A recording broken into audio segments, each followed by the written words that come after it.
The minority in Parliament has threatened to embark on a demonstration in 2 weeks if the government fails to clear all the containers of essential medical commodities locked up at the Tema port. This follows a 2-week ultimatum given by the Health Minister Bernard Okoboy to officers to clear the consignment offered to Ghana by the Global Fund.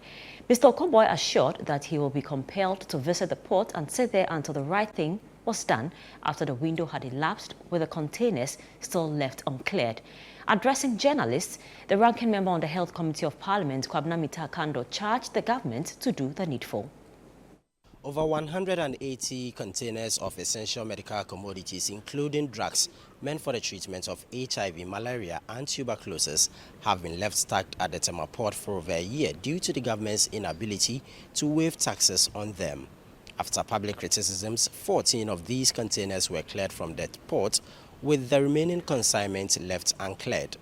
The Minister of Health, Dr. Bernard Okoboy, last week assured that the government will clear the remaining consignment in 2 weeks' time.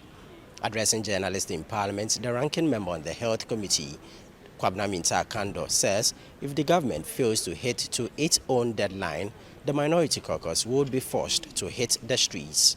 Although it doesn't make any sense to plead for 2 weeks to clear commodities that have been at the port for 1 good year. But that notwithstanding, we have heard him. But we are sending a clear signal and warning that within his own 2 weeks, all, and the emphasis is all the containers containing these drugs should be cleared from the port. Not some, as they have been doing, that they'll go and clear few containers and they'll go to sleep. We will not countenance that. Failure to do so will be left with no option than to hit the streets.